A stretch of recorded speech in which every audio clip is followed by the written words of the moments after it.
Oh, we're getting ready here.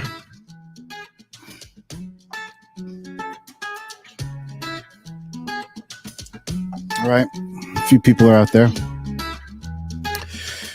Hey, it's Mitch Goldberg. Welcome. It's 4:30. That means it's time for Be the Boss of Your Money, your post-market show about personal finance, investing, what you need to know about topics like insurance, markets, the economy, and how politics, even war, can affect your portfolio, your finances, your investments, all kinds of rules and regulations, things that change in the world of retirement plans, that sort of thing. We've got a lot to talk about here, but it is a very, very ho-hum day.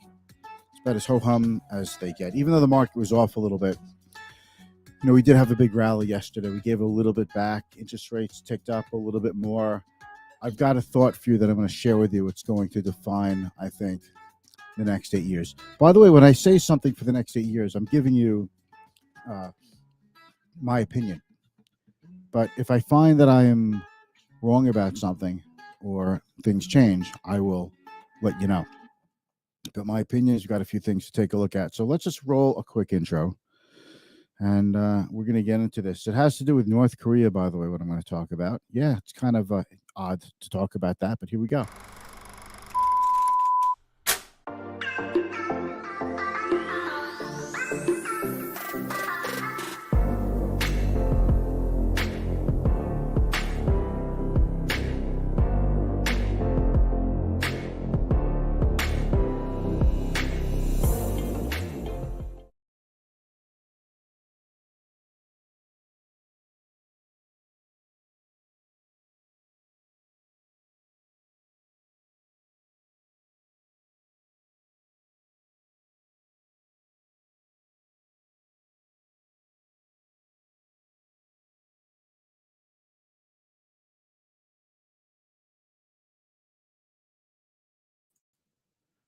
All right. Did I mess that up? I think I have to do the intro again. I'm really sorry about that. It just got messed up.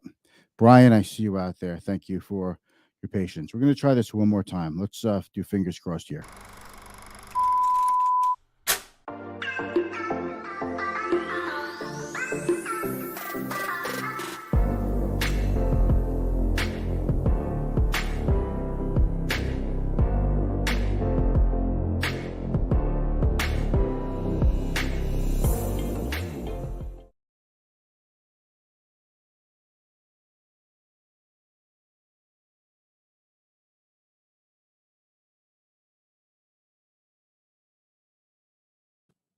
All right, that's enough of that.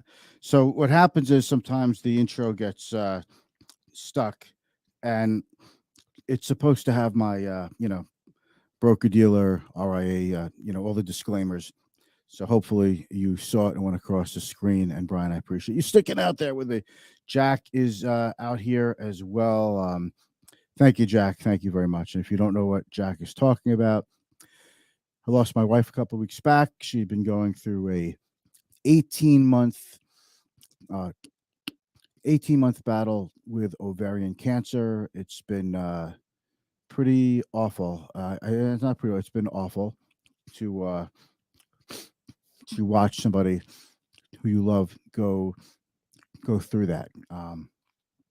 She fought to the end, and our plan was for her to pass away at home, not in the hospice or in the hospital, but to actually go at home. And that's exactly what we did. And it was like the last,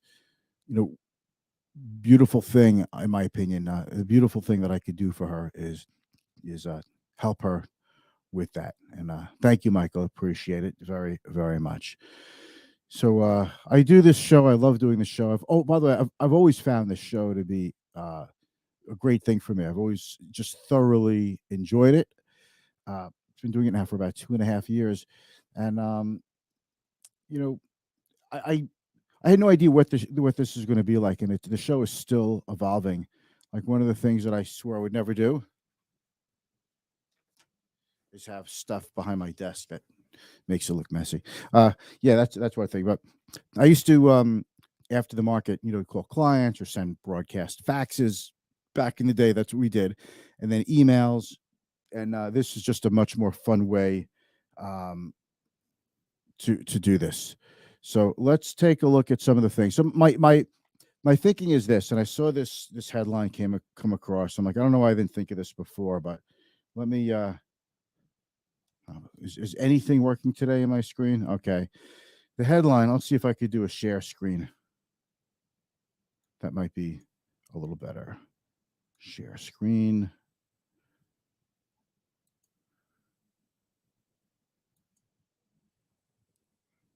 Yeah, I'll show you this one. All right, this will be better. All right, you see this? North Korea. Maybe I'll blow this up a little bit. That's good. North Korea is developing a new long range missile system, U.S. officials say. Um, Tests were carried out in February and March. First time in 4 years that he's tested a long range missile. The point is, you know, um, world leaders first found out about this particular ICBM, intercontinental ballistic missile, during North Korea's Workers' Party parade. They have a lot of military parades at that place. Um, but the point is, they have they have nukes, and can they reach us? Okay, so this isn't like a geopolitical show, but what I want to point out is, I think the big thing or theme is the peace dividend that we had for so long is over, and now what we have is the whole world is going back to worries about Cold War. Look, we know that we're in a Cold War with Russia and China. You could argue we were never really out of the Cold War with Russia. And we've always been in one with China. And I think a lot of Americans are waking up and realizing that, there's nothing we could do. These countries just don't like us, and they see, for some reason, they see our way of life as a threat to their way of life.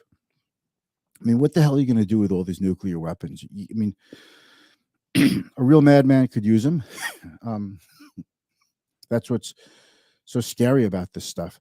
But well, I don't want to get into philosophy here about nukes, but that is going to be a underpinning, or a ceiling, or a cause of volatility for markets for the rest of this decade, maybe longer. So it's 2022. We're still early in the year, still in the first quarter. And between saber rattling in Russia, more than saber rattling, obviously, you see what they're doing in Ukraine, and North Korea, and China bolstering Russia, this is going to be a decade where the peace dividend goes away, and we are more or less knocked out of our complacency. And now that we know about it, it's going to have an impact, in my sense, on the investment climate. And it might put a lid on investment returns. It might put a lid on enthusiasm. And it changes the equation of the economy. It changes the equation of the stock market, of policymakers, both fiscal policymakers, tax wise, and also monetary policy in terms of interest rates and money printing. So if we really need to blow up the deficit, the defense spending, how are we going to do this? So that's that. I just want to put this up there on the screen. Mitch, hey Anthony, thank you so much. Thank you for that beautiful video message I got from you, and that was really heartfelt. Thank you. And we love your commentary, brother. Right back at you, man. I love your content. I don't know how you think of this stuff. It's really good. You are really smart. So everyone go follow Anthony Ruffalo on LinkedIn and Facebook. So that's what's happening. So let's take a look and talk about how markets did today. Markets were a more or less flattish on the day. off a little bit. I'm just getting ready to put up another screen, so I just want kind of looking over here. Okay, that's better. All right, so here we go. So big whoop. The Dow was down 112. It was down 350 points earlier in the day. Not a terrible close. None of the major averages that the Dow, the Nasdaq, and S&P, none of them were down over 1% for a change. None of them were up over 1%. It was just basically a pretty quiet day. No major blowups, no major disasters with markets. So Nasdaq off almost 1%, not quite the 1% mark. Facebook got pounded, help lead the way down. So did Apple. S&P though off only 0.4%. Again, not a big deal. Gold continuing to stay at around the 2,000 mark. Oil down yesterday, down pretty big. Down today a little bit more. And I think that's a positive if oil goes down. Yes, I know what you're thinking. I mean, Captain Obvious. Yeah, oil goes down, gas gets cheaper. It's better for everybody. I put up a post before about how silly I think it is for people who think they could predict the prices of oil and palladium and wheat based on the current events in Ukraine, because you have no idea how that's going to go. VIX is down 2 points to 30. We need to see the VIX get down to the low 20s to start to really feel like we're breathing a sigh of relief. Russell 2000 was off 0.23, no big deal.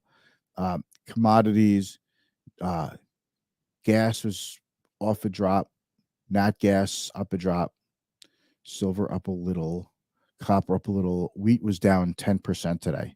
So wheat's one of the big contributors to inflation, and wheat is down 10%. So that's a pretty big deal. And let's look at the yield curve. The 10-year was yield 1.99, and the 2-year 1.7. The 10-year went up slightly more than the 2-year, which means the yield curve widened or steepened, but really not particularly detectable. Okay, so let's take a look at a few other things out here, and let's. You know what I want to do? I want to go to my watch list, and I want to play Survey the Damage. Okay, so we're going to go to Survey the Damage. I've got a whole bunch of watch lists, and you're welcome to copy any of these watch lists. But we need to start assessing where we are. So we'll start with the big names first. Okay. Now I want to show you this. You see this here, this line here. It's green on the left. It's red on the right. The right side for Apple, for example, indicates trailing 12-month high of 182.94, trailing 12-month low 118. It's a little bit more green than red, so Apple is still above the midpoint of its 52-week range. Amazon is well below the midpoint of its range. Facebook all the way down to the bottom of its range. Google a little north of halfway mark. Microsoft kind of a little bit below the halfway mark, and Nvidia a little bit below the halfway mark. But if you look at where these stocks were and where they are now, this is a lot of damage, and I think this is what money managers and people who follow technical analysis, chart readers say is that it looks like a lot of damage. It looks like people are either spooked out of the stocks, or it tells you what has happened in the past of the stocks. But usually, when you look at charts, past is prologue. So in the chart reading space, okay, I'm not saying we should get away from all of the disclaimer. Past performance is not an indication of future performance. When you look at charts, you're actually trying to come up with a decision for short-term future performance, and technicals do lead fundamentals, just so you know. The damage is done to these stocks, whereas people have gotten out and now they want to get out, and it's no fun anymore holding on to stocks that you're up so much in that you're not up nearly as much, or that you're down in. And it's just like a wave of enthusiasm that peters out, and just nobody wants it anymore. So Anthony asks, what about jumping into a commodities fund if we think inflation will persist? commodities are bought through futures, and they're always expiring. It's a tough game to play uh, as a long-term investor unless you're just constantly rolling over the contracts to newer contracts, because eventually the contracts expire. It's really a tough way to go. I think if you want to play commodities, you're you're best off actually getting involved with companies that either produce or sell the commodities. So that's my thought. And the companies that use the commodities are going to suffer. We don't know for sure what inflation is going to do. Now, as an inflation hedge, you could buy. We've talked about tips before, as you know, Anthony, and you could buy gold. There's a lot of things that we could do to hedge against inflation. I actually think commodities is one of the um, most obvious places to see inflation. Certainly, it is now, but I think it's one of the hardest places to invest in as a hedge. Okay, maybe trimming 10% of a bond allocation and adding commodity basket. Is it too late? I couldn't tell you if it's too late or not. I could tell you that I talked about this in the show on Monday, that I started trimming positions in energy, oil stocks. Not because I have any kind of insight that we were at a top in energy. I wish I waited till Wednesday, right? But that's not the point. The point is I'll sell a little bit when the charts go like a hockey stick and parabolic up a lot. That's the international sign language for parabolic, right? Isn't I just made that up? Okay, um, so that is something that I would do. So I wouldn't be adding to my commodities space because I'm actually getting out of it a little bit. I th- I think it's a risky way to add an inflation hedge. And it might sound like, oh well, what's the big deal? It's only 10% of a portfolio, but 10% of a portfolio that blows up, and this has happened before. I was in the Putnam Natural Resources Fund many years ago, and it was a home run. I did so incredibly well for clients on it. I was like 6 times on their money on it, and I sold it, and the fund cratered a little ways after, and it's like I don't know if it's ever recovered or not, but I never looked again. And now that I looking back with foresight and a little smarter, I probably wouldn't even have gotten clients into that fund again based on what I know now. And it was just really happenstance and luck that the fund did so well, because I caught it at the right time while futures were running really, really fast, and the money we made in the fund was pretty short term. It was like less than a year. So I'm not really that enthusiastic about um, adding risk to a portfolio by getting out of the stuff that you're using to de-risk your portfolio. Because if you're worried about bonds, and I think I've talked about this. If you're worried about duration risk and inflation risk, you just maybe move longer term bonds into short term bonds, or intermediate bonds into short term bonds, or hold on to more cash, because that at least gets rid of the duration risk. As far as inflation goes, you're not really getting much interest in a 10-year treasury at 1.99%. So what's the big deal if you get zero return on it in cash, but at least you're not risking losing the principal? So there's a lot of ways to skin that cat. And I know I'm not telling you anything that you don't already know. Jay is out there. Dollar cost averaging opportunity on tech, as you mentioned 2 days ago, ahead of yesterday's monster rally. Sage advice. Thank you very much, man, for acknowledging. Guys, if you don't know, Jay is a longtime hedge fund manager. Thank you very much, Jay. Jay's also the biggest hedge fund manager I know personally. I'm talking physically. He's like a massive human being. He just takes up the whole door space when he walks in a room, Yeah, so that's what I'm thinking. So let's take a look at a few other areas in the market that we could have fun with that have just been absolutely clobbered. I'm going to look at the pandemic stocks. Okay, the ETF. Oh, let's take a look at EV stocks. That's always a fun one to look at. All right, because people got caught up with EV stocks. So Tesla from 1,200 to 800. So 1,240 to about 840. So it's lost about a third of its value. Rivian up to 179 after the IPO, down to 41. Ride is Lordstown Motor. Lordstown Motor, though, there's worries about malfeasance, I think, with RIDE. It's down to the $2 range. It's a $2 stock. It's basically a penny stock now. Lucid from 57 to 24.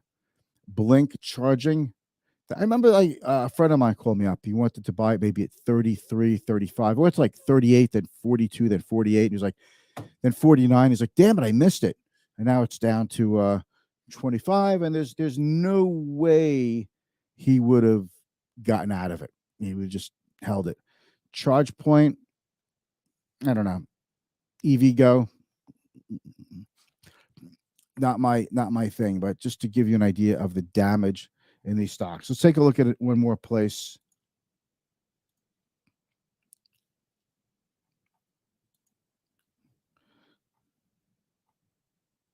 The Corona list. This is where the biggest disasters happen. Okay. Teladoc 206 at the high. Now it was even higher than 206 at one point. This is just trailing 12 months. But if you go back like 18 months, all of these stocks were higher, but down to 60. Roku down to 100. It was over 500 at one point. Zoom, the one you couldn't miss with, 406. It was higher than that, down to 100. DocuSign, I just want to be out there. I bought DocuSign. I figured, and I put out a video about this, of all of these pandemic stocks, I call these pandemic stocks because these are the ones that worked so well during the pandemic that benefited from it. Which one do I think would work the best? I'm like DocuSign, because the usage of DocuSign I didn't think could possibly slow down, because once you use DocuSign, you don't go back to faxing and mail. This is like the best thing, since sliced bread, especially for someone like me and as a financial advisor. There is so much paper involved in opening a new account and then updating accounts, that to have a company like DocuSign as a gift, and everyone could use it. So as more people use it, the stock would keep going up. And I got out of a little bit in the high twos, low threes. And then it went down to like 140 from like the 200s. It just got crushed. It was like the biggest loser of the day. I sold it like 142. And like 2 days later, it was in the 150s. And I'm like, yeah, well, it went up a little bit after I sold it. But I always say your first sell is your best sell. Because look at it now at 93. If I hesitated and waited for it to go back up, then it would have gone to 150 or 155. Then I said, well, now it's going up. I'm not going to sell it. And it goes down below 142. I'm going to say, well, I could have sold it at 142. I'm going to wait till it gets there. And it's just endless procrastination. That's why when there's a blow up, I just sell. Peloton, 129. But Peloton was at 175 at one time, down to 21 and change, right off its low. What a disaster. Clorox was over $200. It was in the 200s. They had Clorox wipes and everything that you need, all the tools you need to fight COVID in your home and office, down to 133. That is a shellacking, because Clorox is considered a blue chip stock, long time, old line, blue chip that you could feel comfortable buying. And that just got crushed. DoorDash, with the amount of DoorDash that we use, I'm shocked the stock is down so much, but it was a lot higher than 257, but down to 89. Moderna, as great as they are, over 500, down to 139.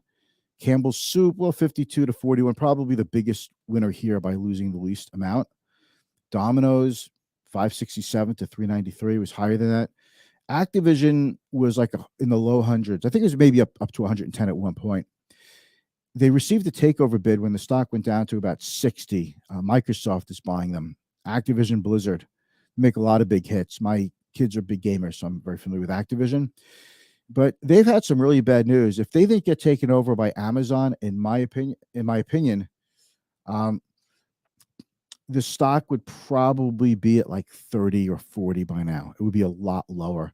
And Disney was in the 200s, now 133. So it's almost cut in half from its all-time high. And that just gives you an idea of how badly things have gotten crushed. And it's not just those. I could show you plenty of industrials, drug companies, companies that you know of. I'm not just talking about companies like a Rivian, uh, which you may have heard of but probably don't own. But I'm talking about brand name companies that and their stocks that you would ordinarily be in. Okay, huge. That's right. And let's see, Rhonda. I do have ideas on IRAs. I have to think about that because I want to take a closer look at the one you already have because it's probably a little bit heavy in the tech space, which has gotten rocked pretty hard. In addition to the S&P 500, which is pretty heavy in tech, has also gotten rocked pretty hard. I have to say the S&P 500 is an index, and you can't invest directly into an index, but you could invest in a security that tracks or mimics an index. Okay, so I do have some ideas, but it might not really be anything wrong with the fund. It just might be it's not the fund for your risk tolerance. So we have to just take a look at that. But I do have ideas. Thank you very much for the card. I really appreciate you reaching out. That was really sweet. It was very cool. You're cool. You are very, very cool. So that's about it. It's Thursday. I don't do the show on Fridays. This is my first week back doing the show in probably almost 2 months. And it feels really good to be back. And I want to thank all of you for taking your time out of your busy day and watching this. It means a lot to me. And I hope I've helped you out in some way. And if you do have any questions that you think of after this, let me know. If you're watching this in the replay, definitely hit me up with your questions and comments, and I will get back to you. I'll see those. How about a mutual fund for now? Okay, so it's a great question. Well, what about something that's good for now?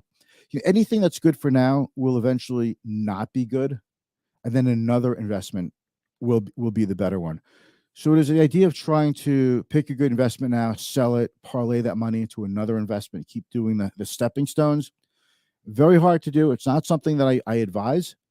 And all you have to do is miss one stepping stone, twist your ankle, fall in the water or something, and all the gains you've made could easily disappear. And I think the best thing is to just have a diversified portfolio of different kinds of securities and just let it work its magic over time. Diversification is a strategy that does not necessarily protect your portfolio from a down market, okay, but it's just something that we do to help mitigate risk, but it won't eliminate risk.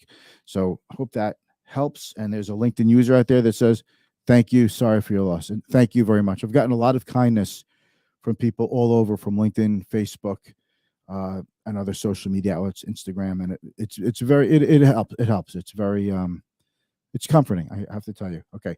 I will be back Monday, and I hope you guys all have a nice weekend. Don't forget, daylight savings time is coming up. Okay. So when you go to bed Saturday night, turn your clocks ahead 1 hour. I know your smartphones will update automatically. And if you have smart home devices, they'll update automatically too. But you probably have to take the time to update the clock in your car, which some cars it's like impossible to do, but I'm sure you'll figure it out. All right. Talk to you soon, guys. Peace. Thanks so much.